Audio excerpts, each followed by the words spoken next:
Vous comme nous sommes concernés par la facture électronique. La facture électronique devient la nouvelle norme à partir de 2024. À compter du 1er juillet 2024, les grandes entreprises de plus de 5000 salariés et 1,5 milliard d'euros de chiffre d'affaires devront émettre des factures sous format électronique. Vos factures de gaz, d'électricité ou de téléphonie seront donc des factures électroniques.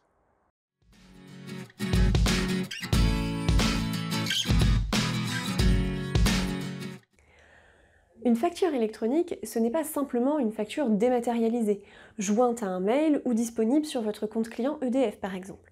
Non, une facture électronique, c'est un format particulier, imposé par l'État, qui est conçu pour faciliter la collecte de la TVA et également limiter les fraudes. En contrepartie, bonne nouvelle, sachez que la facture électronique facilitera le remboursement de la TVA. Visuellement, elle ressemble aux factures que vous recevez déjà aujourd'hui. La différence vient des données qu'elle contient. Les factures électroniques contiennent toutes les mêmes données numériques structurées de la même manière.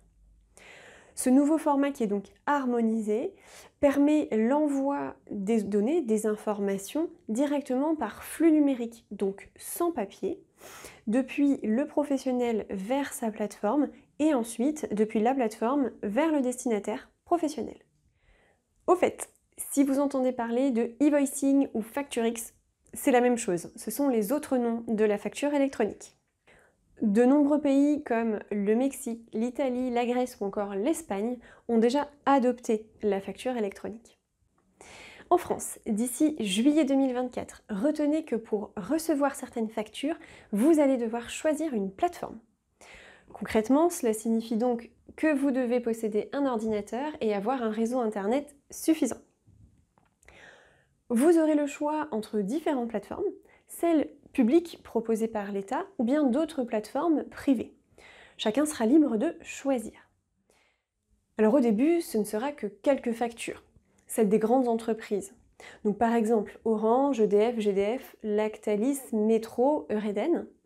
Mais ensuite, en 2026 au plus tard, ce sera à votre tour d'émettre des factures électroniques.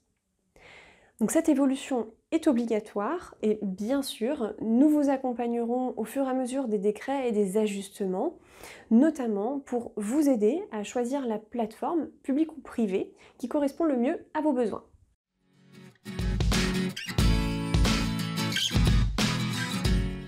Première date importante, 1er juillet 2024.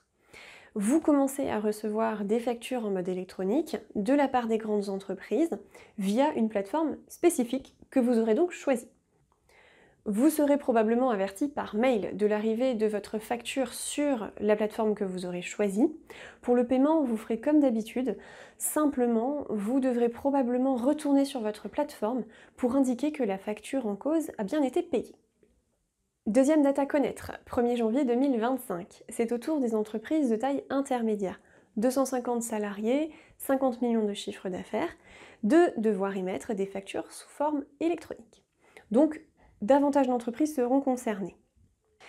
Et enfin, à partir du 1er janvier 2026, toutes les entreprises, tous les professionnels, y compris vous, seront concernés pour l'émission des factures entre professionnels, donc en B2B. Le dispositif est donc très progressif. D'abord, vous recevez quelques factures sur une plateforme que vous avez choisie. Ensuite, vous en recevrez davantage. Et enfin, à compter de 2026, vous aussi devrez émettre vos factures à destination de vos partenaires professionnels sous format de facture électronique.